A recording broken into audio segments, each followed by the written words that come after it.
Hello, hello. We are going live about imposter syndrome. And let me just tell you how much imposter syndrome was screaming at me when I was trying to prepare for this episode for Courageous and Free with Jacquelyn Mack. So if you're not over on iTunes or Spotify or wherever you listen to your podcasts, please go check it out. There are so many amazing episodes. And I'm not saying that to toot my horn. I'm saying that because just this month alone, the theme has been about self-love. And if I can say anything through my career, through my personal life, from the human performance side of things, all the way to now human possibility, potentiality, and really creating a life that is truly fulfilled on both the business and the personal side, it's the lack of self-love that I'm noticing as a theme just in the past decade alone. And maybe it wasn't that it was the past decade alone. Maybe it was my awareness of even my own self-love to even realize that, right? Or to acknowledge that being one of the areas people were lacking, including myself, right? So today we're talking about imposter syndrome. And boy, oh boy, the definition of it is one of those that it's not the thing that most people are looking up on a regular basis. It's not the thing that most people want to talk about because it's happening all the time, whether you realize it or not. And it's not one of those things that you're going to check the box one and done with, right? So what is imposter syndrome? Imposter syndrome is a psychological phenomenon, right? Characterized by that persistent feeling or feelings of self-doubt, inadequacy, the fear of being exposed as a fraud, for example, despite the evidence of competence and success. Wow, right? Individuals experiencing imposter syndrome are from the very successful to those who haven't even experienced success yet because of the doubt, the worry, the fraud, the imposter syndrome feelings that they've allowed to stop them. So the individuals that are experiencing this imposter syndrome actually tend to downplay their accomplishments, for example. They'll say it was just luck or external factors or circumstances or situations that allowed them to experience that success or their quote unquote capabilities instead of just owning it, right? Owning it with clarity, with courage, with confidence.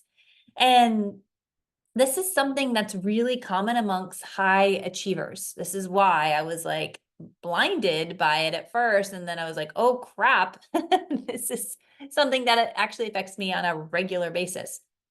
So this imposter syndrome is particularly prevalent, again, among high achievers, individuals who've achieved notable success in their fields of practice, right? So it doesn't matter what field of practice you're in. Like, it doesn't matter the industry. It doesn't discriminate. Now, here's the interesting thing. The more accomplished a person is, the more likely they'll be able to possibly harbor these feelings of being an imposter. This is why it's a phenomenon. This is why it's psychological. This is why you can find this among professionals, creatives, leaders who are continuously striving for excellence and success. As I'm a recovering perfectionist, this is one of those traits. So imposter syndrome never really goes away. But what you can do is you can shift it, you can change it based on your thoughts. But what is that going to take? An understanding of it, an awareness of it, right? And when you really look at this, the reason most people even have it is because they're concerned with other people's opinions about them. And this was something that was super, super common for me. I would always be concerned as a recovering people pleaser. I wanted people to like me, right? So at the end of the day, it wasn't my business, just like it's not your business to understand why someone's judging you. We are naturally human. As human beings, we are meaning-making machines, right? We are looking through a certain lens or filter, and therefore that's our reality, right? So our perceptions are our reality. You and I can experience the same thing and have a completely different story or perception on that experience. So here's the thing. When you judge someone or something about someone, you're judging it as a reflection of you. Whoa, let that land. You can only look through the lens of your own environment. So what are you noticing that you're noticing about how you are even looking, perceiving, judging other people, circumstances, or situations? How does this affect success? So many levels. Because as you know, I'm all about helping people have those breakthroughs on striving for next level success, breaking through, creating that fulfillment in both business and life. And what does that actually look like and feel like versus the hustling and grinding through it all? Because that hustling and grinding through it all is your life. And at the end of the day, do you want to look back and regret? Or do you want to look back and be like, wow, I have a ton of memories that I savored, that I showed up in my fullest self. And I'm proud of that. And I got to experience that. And it wasn't like a check the box again, one and done type of an experience. So the impact of imposter syndrome extends beyond that self-perception. It can hinder individuals striving for success, like I said, in all aspects of life. And when you look at this, it will affect not only career advancement, but personal goals and even relationships. But what will happen is there's a fear of inadequacy that will pop up. And this goes back to self-sabotage, which we discussed in a previous episode this month. So if you haven't checked out that episode, go back to Courageous and Free with Jacquelyn Mack and check out the self-sabotage episode. It is full of goodies and how to overcome that. So when we talk about how this creates this hesitation in decision-making, how the decisions that we make per day, all the decisions we don't make, or actually what we're making, but we're saying we're not. When you're not deciding to do something, your decision is no. So don't fool yourself with that, right? Permission to be aware of that and to laugh at it when you catch yourself in that situation. But when we start to address imposter syndrome, we can actually unlock the true potential of ourselves. We can foster that genuine confidence, achieve fulfillment, again, in both business and life. So when we think about imposter syndrome, it's that persistent inability to believe that your own success is deserved or it's legitimate as a result of your own effort. And this is a limiting belief. Imposter syndrome is a huge limiting belief that's usually ingrained in your operating system that most people don't realize is running, right? When I first understood this, I had no idea. And at first I resisted it and I'm like, oh, not me. And then as I started to slow down and become aware and notice what I was noticing throughout how I was being and doing and showing up and how I was making my decisions, I was like, holy crap, this is a very big theme in my life. And at first I was embarrassed. And then I was like, wow, I was attributing all my success to it. And then I was giving my power away to it. And it didn't feel good. And one thing I can tell you, and I am a person who didn't used to suffer from a lot of anxiety, but there were moments or spouts of anxiety that stemmed from imposter syndrome. Most people who suffer from or allow it to kind of run their life or their world have some sort of anxiety going on as well. So when you think about this, even when I was preparing this episode, like I said, I had anxiety about what will people think? Will they listen to it and agree? Will they listen to it and disagree? Will they share it? Will they shut down? Will they be like, I give up, right? And that's part of imposter syndrome. So even as I was preparing for this, it was present, which then I gladly allowed it to be present, but I didn't let it control if and how and what I was going to do in order to get this information out to you. Again, none of this makes it right or wrong, good or bad. It's just part of being human, and we all have different filters. And we all have these different filters that are creating our experience. The power, though, stems from, are we actually aware of our filters and our lenses that we're experiencing our life through? Or are they supporting our vision? Or are they actually blocking the desires that you deserve? Is it holding you back from what could be your greatest potential? And a ton of possibility, right? So I know firsthand that those, including myself, who have suffered from imposter syndrome often struggle to internalize those accomplishments, leading to this perpetual belief that we are undeserving of our achievements. And we say, well, it was because of this person, or yeah, I guess that was just a stroke of luck. And to this day, I have to continue to use this daily recognition and thank myself for persevering through the challenges that I've overcome through time, patience, and grace in my awareness, and actually using the tools that I share in the Rise Up to Experience It All program. So if you get anything out of this conversation today, please know it's the consistency of the awareness and having the tools, but more importantly, using the tools that is critical for this change to occur, no matter how uncomfortable it will be at first, because it's going to be uncomfortable. There's going to be maybe even some grief or regret or denial, right? There's a ton of those feelings that will pop up.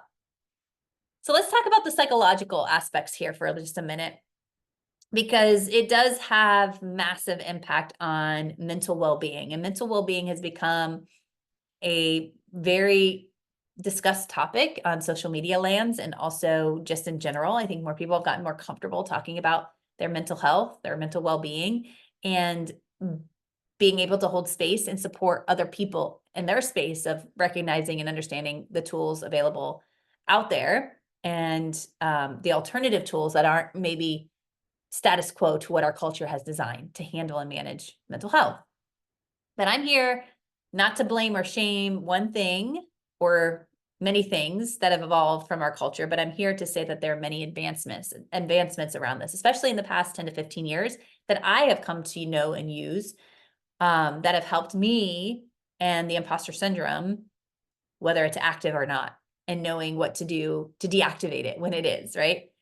So let's go back to, again, these feelings of inadequacy and not being able to keep up with others we admire, or maybe it's we look up to, or what we see even on social media can create this constant internal struggle, directly affecting what? Your confidence, your motivation, your mental health, your drive.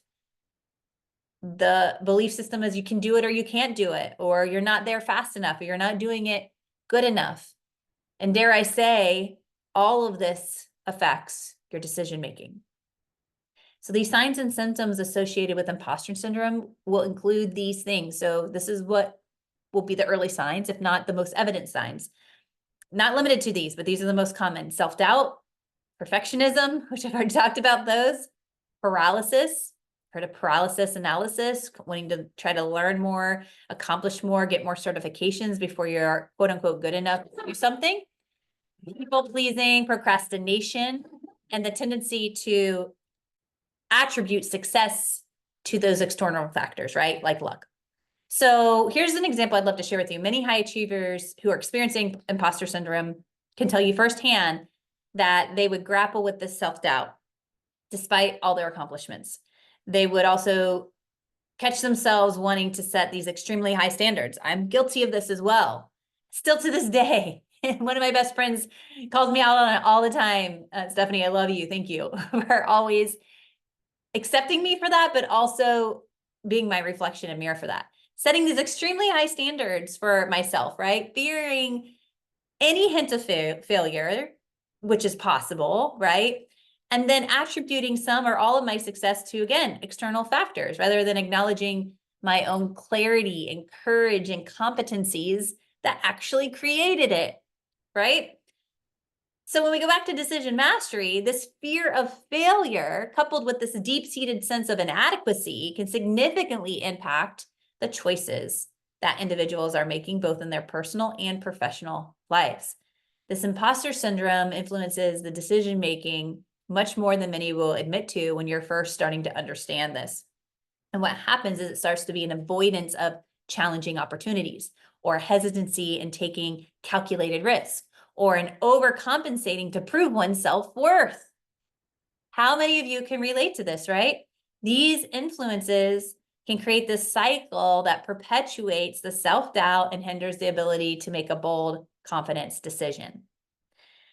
So as I start to bring this full circle, these consequences of imposter syndrome on a personal and professional growth level, you will find right, quite regularly, if not, if this is something that you're relating to, where you're stuck in that comfort zone, right? Not really willing to be uncomfortable anymore because that uncomfortableness isn't where you want to be. Most people are listening to their mind, right? The mind is wired to survival. It's wired to keep us comfortable. But when we start to get comfortable with being uncomfortable, we can then start to pursue these opportunities, no matter if fear is present or not.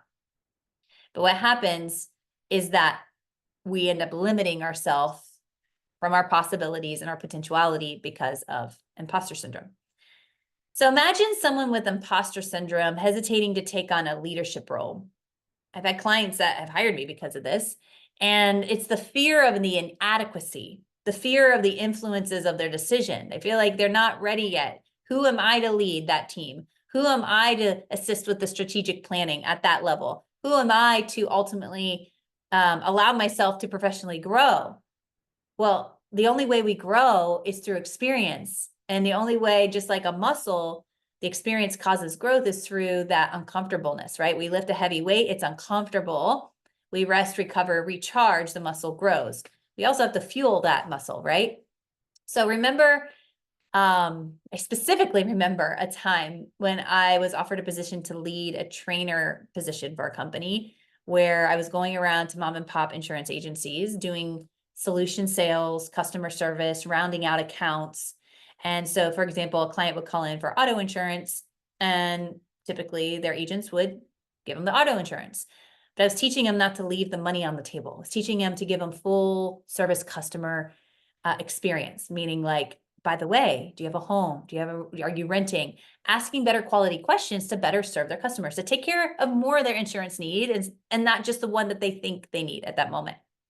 So I would be educating them and making sure that they understood that there was a strategy behind this that really goes back to the client journey experience. And many of these companies were hiring these friendly order takers. And through some of the training that we were creating, this better customer journey experience and assisting them with everything, right? Even all the way up to life insurance. Some of these companies were like, wow, we weren't even offering that. Let's hire some people that can offer that, right? Again, not leaving any money on the table, not leaving any needs unmet for the client. Again, I had no insurance experience. I had no insurance sales experience. I had a lot of sales experience, and a lot of corporate experience at that time. And I had over a decade of really good B2B and B2C sales experience. And I had a passion to lead and coach. I was nervous in taking on this role, but there was a burning desire and a heck yes, while the fear was screaming at me like, can you do this? Are you sure? This is a big deal. These are $100,000 accounts, and you're going in to train for 4 hours, and you're flying around different state to different state every day, waking up in a different hotel room. Are you sure you can take this challenge on? And it was a yes. And my fear of regret of not taking on the opportunity was bigger than the fear of failure. And I knew anything I could commit my mind to, I could do. That was already built inside my system. Thank goodness. Because if that opportunity was offered before then, I would have missed out big time. And that is what helped me overcome missing out, not just on an amazing experience in my profession, but also many, many lives that were impacted and benefited from it as well. So you can see how imposter syndrome does and will affect your decision mastery, your internal struggles on the choices that you're making and the various aspects of your life, and how self-love can also be a key piece to overcoming all of this, right?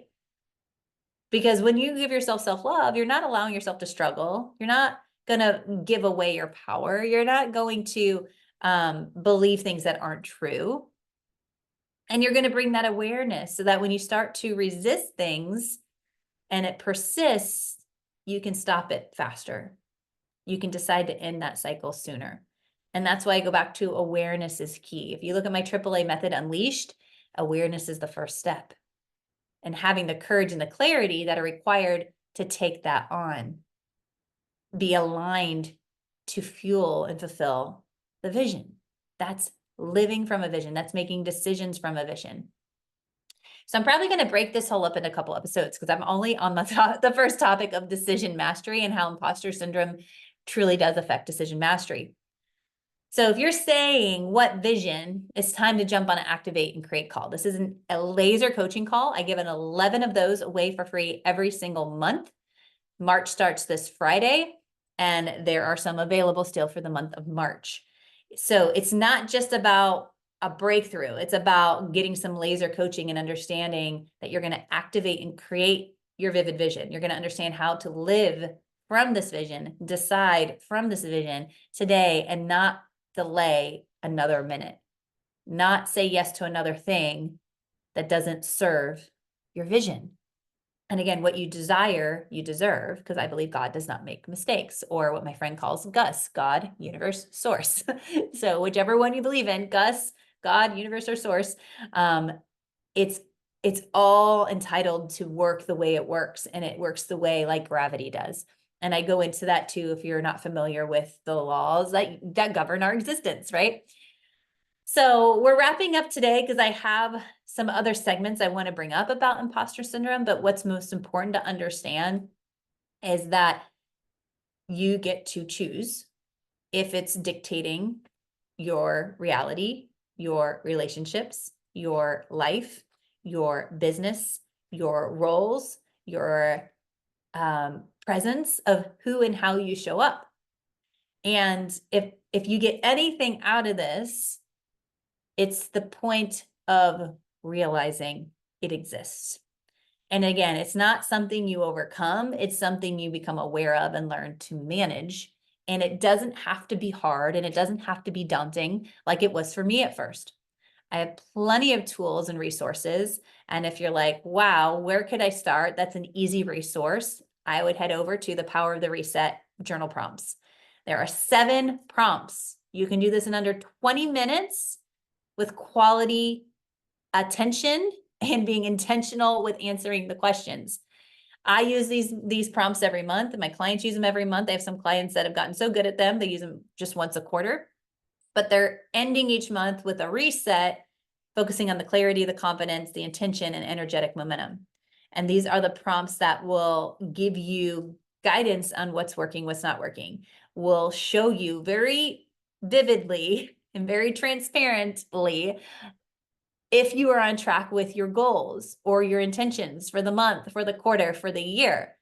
You answer these questions with true honesty, it will be the best truth you ever will hear, so that you're not derailed here in February, and you can get back on track to what you truly intentionally desire and want to experience still here in 2024. So these prompts are for you if you want to experience ditching the regret for good. We've just talked about imposter syndrome creates a lot of regret down the road. If you want to master your days versus your days mastering you, if you want to start to master decision making that no circumstance can take away from you, if you want to take your money power back instead of giving your power away to money, real-time clarity and confidence, cracking open that fulfillment in both business and life. There's so much more I want to share with you on this, but head on over to stan.store/Jacquelyn Mack Coaching and grab your copy today. And if you have any questions about any of this, obviously I am very active over here in Instagram in the DMs. If you're interested in Activate and Create Call, DM me Activate. If you have questions about either of those things or this episode as a whole, DM me. I want to support you. And most importantly, I'd love to hear what you took away from this. And what are you actually going to do with intention on a regular basis to empower yourself from being controlled by imposter syndrome? With that, I'm going to leave you with so much love. Until next time, bye for now.